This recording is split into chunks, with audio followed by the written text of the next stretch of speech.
नमस्कार दोस्तों, मैं अर्जुन आपका स्वागत करता हूँ टू जेड सब्जेक्ट वाला के यूट्यूब चैनल में। दोस्तों, मैं जीके के नए नए टॉपिक्स पर वीडियोस बनाता हूँ।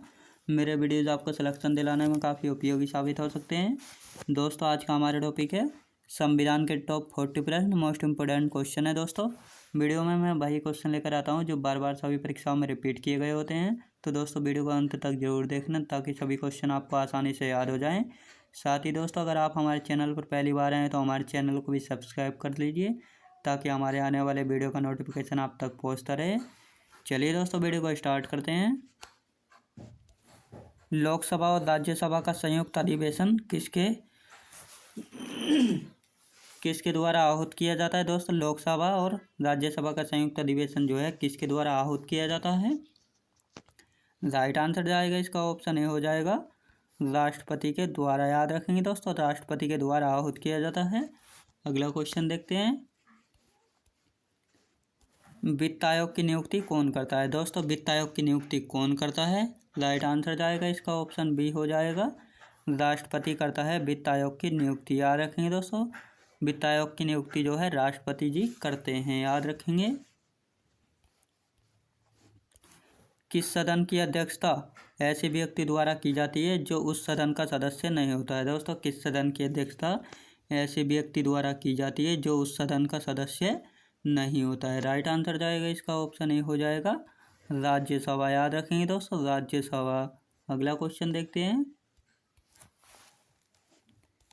प्रधानमंत्री की नियुक्ति किसके द्वारा की जाती है। दोस्तों, प्रधानमंत्री की नियुक्ति किसके द्वारा की जाती है। राइट आंसर जाएगा इसका ऑप्शन ए हो जाएगा, राष्ट्रपति के द्वारा। याद रखेंगे दोस्तों, प्रधानमंत्री की नियुक्ति जो है राष्ट्रपति के द्वारा की जाती है। अगला क्वेश्चन देखते हैं। संसदीय शासन व्यवस्था वास्तविक कार्यपालिका शक्ति किसमें अधीन है। दोस्तों, संसदीय शासन व्यवस्था में वास्तविक कार्यपालिका शक्ति किसके अधीन होती है। राइट आंसर जाएगा इसका ऑप्शन बी हो जाएगा, प्रधानमंत्री के अधीन होती है। याद रखेंगे दोस्तों, प्रधानमंत्री के अधीन होती है। अगला क्वेश्चन देखते हैं। भारत सरकार को कानूनी विषयों पर परामर्श कौन देता है। दोस्तों, भारत सरकार को कानूनी विषयों पर परामर्श कौन देता है। राइट आंसर जाएगा इसका ऑप्शन बी हो जाएगा, महान्यायवादी। याद रखेंगे दोस्तों, महान्यायवादी देता है भारत सरकार को कानूनी विषयों पर परामर्श। याद रखेंगे, जिसको अटॉर्नी जनरल भी कहा जाता है। अगला क्वेश्चन देखते हैं। लोकसभा अध्यक्ष अपना त्यागपत्र किसे सौंपता है। दोस्तों, लोकसभा अध्यक्ष जो होता है वह अपना त्यागपत्र किसको सौंपता है। राइट आंसर जाएगा इसका ऑप्शन ए हो जाएगा, लोकसभा उपाध्यक्ष को सौंपता है लोकसभा अध्यक्ष अपना त्यागपत्र। याद रखेंगे दोस्तों। अगला क्वेश्चन देखते हैं। राज्यसभा की अधिकतम निर्धारित सदस्य संख्या कितनी होती है। दोस्तों, राज्यसभा की अधिकतम निर्धारित सदस्य संख्या कितनी होती है। राइट आंसर जाएगा इसका ऑप्शन सी हो जाएगा, 250। याद रखेंगे दोस्तों, राज्यसभा की अधिकतम निर्धारित संख्या 250 होती है। अगला क्वेश्चन देखते हैं। एक वर्ष में लोकसभा के कम से कम कितने सत्र बुलाए जाते हैं। दोस्तों, एक वर्ष में लोकसभा के कम से कम कितने सत्र बुलाए जाते हैं। इसका राइट आंसर जाएगा ऑप्शन ए हो जाएगा, 2 सत्र बुलाने अनिवार्य होते हैं एक वर्ष में। याद रखेंगे दोस्तों। अगला क्वेश्चन देखते हैं। भारत की संघीय शासन प्रणाली किस देश के संविधान से प्रेरित है। दोस्तों, भारत की संघीय शासन प्रणाली किस देश के संविधान से प्रेरित है। राइट आंसर जाएगा दोस्तों इसका ऑप्शन ए हो जाएगा, कनाडा देश के संविधान से संबंधित है शासन प्रणाली। याद रखेंगे दोस्तों, भारत की संघीय शासन प्रणाली जो है कनाडा देश के संविधान से प्रेरित है। याद रखेंगे। अगला क्वेश्चन देखते हैं। आपात उपबंध आपातकाल में किसी राज्य विधानसभा की अवधि बढ़ाई जा सकती है। दोस्तों, आपात उपबंध आपातकाल में किसी राज्य की विधानसभा की अवधि बढ़ाई जा सकती है। तो राइट आंसर जाएगा इसका ऑप्शन ए हो जाएगा, संसद के द्वारा। याद रखेंगे दोस्तों, संसद के द्वारा किसी राज्य की विधानसभा की अवधि को बढ़ाया जा सकता है। याद रखेंगे दोस्तों। अगला क्वेश्चन देखते हैं।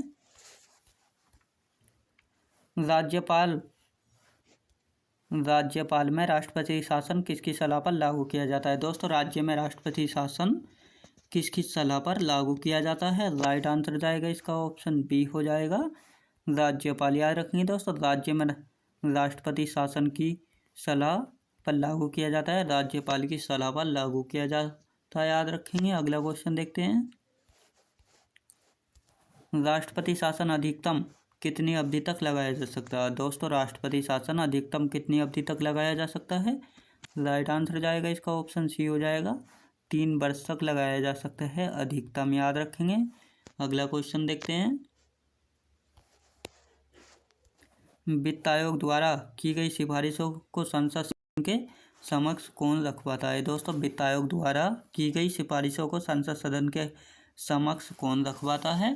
राइट आंसर जाएगा इसका ऑप्शन बी हो जाएगा, भारत के राष्ट्रपति के समक्ष, याद रखेंगे। अगला क्वेश्चन देखते हैं। भारत में वित्त आयोग का गठन किस अनुच्छेद के अंतर्गत किया जाता है? दोस्तों, भारत में वित्त आयोग का गठन किस अनुच्छेद के अंतर्गत किया जाता है? राइट आंसर जो जाएगा इसका ऑप्शन डी हो जाएगा, अनुच्छेद 280 के अंतर्गत भारत में वित्त आयोग का गठन किया जाता है, याद रखेंगे। अगला क्वेश्चन देखते हैं। वित्त आयोग का कार्यकाल कितना होता है? दोस्तों, वित्त आयोग का कार्यकाल कितना होता है? राइट आंसर जाएगा हमारा डी हो जाएगा, 5 वर्ष होता है वित्त आयोग का कार्यकाल, याद रखेंगे दोस्तों। अगला क्वेश्चन देखते हैं। भारत की संचित निधि में से राज्यों के राजस्व सहायता अनुदान को कौन विनियमित करता है? दोस्तों, भारत की संचित निधि में से राज्यों के राजस्व में सहायता अनुदान को कौन विनियमित करता है? राइट आंसर जाएगा इसका ऑप्शन ए हो जाएगा, वित्त आयोग करता है, याद रखेंगे दोस्तों, वित्त आयोग करता है। अगला क्वेश्चन देखते हैं। नीति आयोग का अध्यक्ष कौन होता है? दोस्तों, नीति आयोग का अध्यक्ष कौन होता है? राइट आंसर जाएगा इसका ऑप्शन सी हो जाएगा, प्रधानमंत्री जी होते हैं वित्त आयोग के अध्यक्ष, याद रखेंगे दोस्तों। वित्त आयोग का जो अध्यक्ष होता है वह प्रधानमंत्री होता है, याद रखेंगे। अगला क्वेश्चन देखते हैं। भारत के मुख्य निर्वाचन आयुक्त की पदावधि क्या होती है? दोस्तों, भारत के मुख्य निर्वाचन आयुक्त की पदावधि क्या होती है? राइट आंसर जाएगा इसका ऑप्शन बी हो जाएगा, 6 वर्ष या 65 वर्ष की आयु जो भी पहले हो, याद रखेंगे दोस्तों। अगला क्वेश्चन देखते हैं। भारत के मुख्य चुनाव आयुक्त किसके द्वारा नियुक्त किया जाता है? दोस्तों, भारत के मुख्य चुनाव आयुक्त किसके द्वारा नियुक्त किए जाते हैं? राइट आंसर हो जाएगा दोस्तों इसका ऑप्शन बी हो जाएगा, राष्ट्रपति के द्वारा, याद रखेंगे दोस्तों। भारत के मुख्य चुनाव आयुक्त राष्ट्रपति के द्वारा नियुक्त किए जाते हैं, याद रखेंगे। अगला क्वेश्चन देखते हैं। राज्य मानवाधिकार आयोग का अध्यक्ष कौन होता है? दोस्तों, राज्य मानवाधिकार आयोग का अध्यक्ष कौन होता है? तो दोस्तों, राइट आंसर हो जाएगा इसका ऑप्शन बी हो जाएगा, उच्च न्यायालय का सेवानिवृत्त मुख्य न्यायाधीश होता है, याद रखेंगे दोस्तों। उच्च न्यायालय का सेवानिवृत्त मुख्य न्यायाधीश होता है। अगला क्वेश्चन देखते हैं। संविधान संशोधन का प्रावधान किस अनुच्छेद के अंतर्गत किया गया है? दोस्तों, संविधान संशोधन का प्रावधान किस अनुच्छेद के अंतर्गत किया गया है? राइट आंसर हो जाएगा दोस्तों इसका ऑप्शन ए हो जाएगा, अनुच्छेद 368 के अंतर्गत संविधान संशोधन का प्रावधान किया गया है, याद रखेंगे दोस्तों। अगला क्वेश्चन देखते हैं। किस संविधान संशोधन अधिनियम को लघु संविधान भी कहा जाता है? दोस्तों, किस संविधान संशोधन अधिनियम को लघु संविधान भी कहा जाता है या जाना जाता है? तो राइट आंसर हो जाएगा इसका ऑप्शन ये हो जाएगा, 42वें संविधान संशोधन को संविधान का लघु संविधान भी कहा जाता है, याद रखेंगे दोस्तों। 42वें संविधान संशोधन को लघु संविधान भी कहा जाता है। अगला क्वेश्चन देखते हैं। दिल्ली राष्ट्रीय राजधानी क्षेत्र किस संविधान संशोधन के द्वारा बना था? दोस्तों, दिल्ली राष्ट्रीय राजधानी क्षेत्र किस संविधान संशोधन के द्वारा बना था? राइट आंसर जाएगा दोस्तों इसका ऑप्शन बी हो जाएगा, 69वें संशोधन के द्वारा, याद रखेंगे दोस्तों, 69वें संशोधन के द्वारा। अगला क्वेश्चन देखते हैं।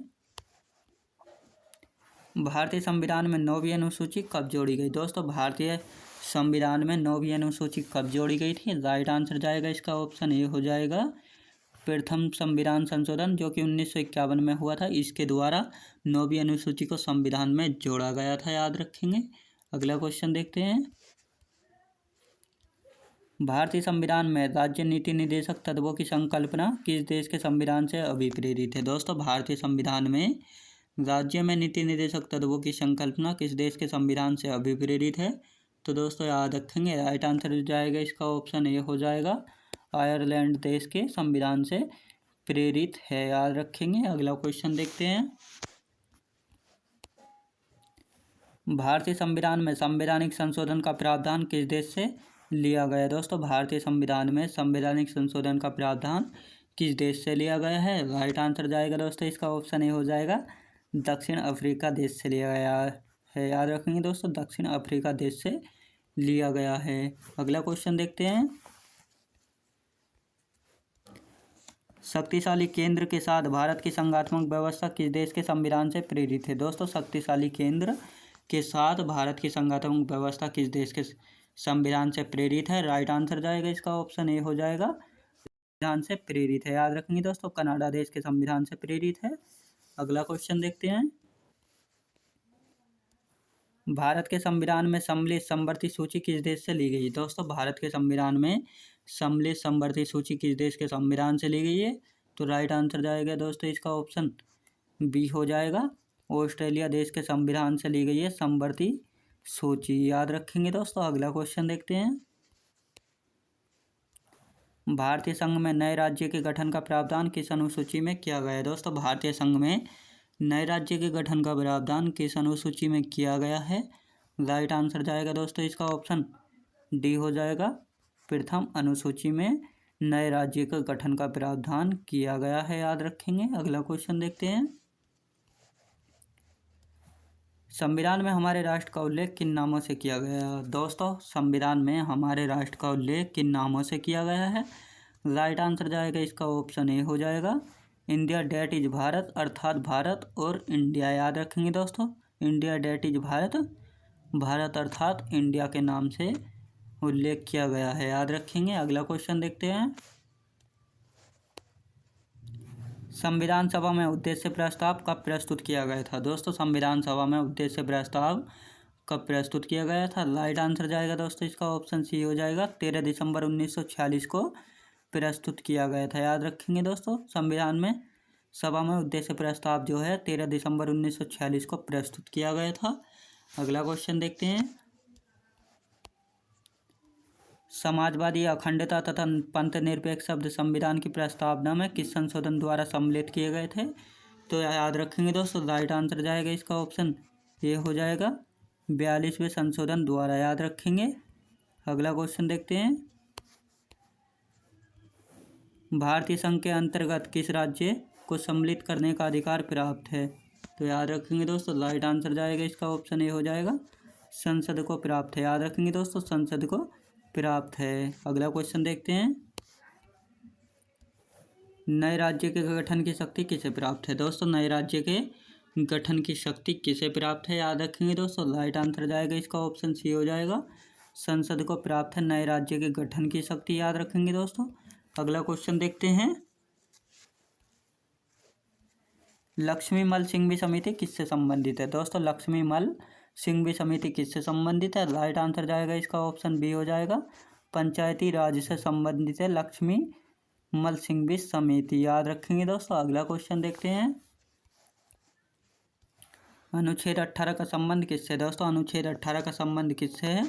राइट आंसर जाएगा इसका ऑप्शन ए हो जाएगा, उपाधियों का अंत से संबंधित है अनुच्छेद 18 का संबंध। याद रखेंगे। अगला क्वेश्चन देखते हैं। भारत के संविधान में प्रेस की स्वतंत्रता का प्रत्यक्ष प्रावधान नहीं है, परंतु यह स्वतंत्रता किस अनुच्छेद में अंतर्निहित है? याद रखेंगे दोस्तों, राइट आंसर जाएगा इसका ऑप्शन बी हो जाएगा, अनुच्छेद 19 के ए में। याद रखेंगे दोस्तों, अनुच्छेद 19 के ए में अंतर्निहित है। अगला क्वेश्चन देखते हैं। भारतीय संविधान में किसके अंतर्गत पंचायती राज प्रणाली की व्यवस्था की गई? दोस्तों, भारतीय संविधान में किसके अंतर्गत पंचायती राज प्रणाली की व्यवस्था की गई है? राइट आंसर जाएगा इसका ऑप्शन ए हो जाएगा, राज्य के नीति निर्देशक सिद्धांतों के अंतर्गत। याद रखेंगे दोस्तों, राज्य को नीति निर्देशक सिद्धांतों के अंतर्गत की गई है। अगला क्वेश्चन देखते हैं। किस देश के संवैधानिक प्रावधानों से प्रभावित होकर भारतीय संविधान के मूल कर्तव्यों को सम्मिलित किया गया है। दोस्तों, किस देश के संवैधानिक प्रावधानों से प्रभावित होकर भारतीय संविधान में मूल कर्तव्यों को सम्मिलित किया गया है। राइट आंसर जाएगा इसका ऑप्शन ए हो जाएगा पूर्व सोवियत संघ USSR। याद रखेंगे दोस्तों, पूर्व सोवियत संघ USSR याद रखेंगे। दोस्तों, मैं उम्मीद करता हूँ आपको वीडियो की क्वालिटी, कंटेंट वगैरह सभी कुछ आपको पसंद आया होगा। पसंद आया तो लाइक शेयर और सब्सक्राइब करना बिल्कुल भी ना भूलें। साथ ही दोस्तों, अगर आप हमारे चैनल पर नए आए हों तो हमारे चैनल को भी सब्सक्राइब कर लीजिए ताकि हमारे आने वाले वीडियो का नोटिफिकेशन आप तक पहुँचता रहे। चलिए दोस्तों, मिलते हैं नेक्स्ट वीडियो में।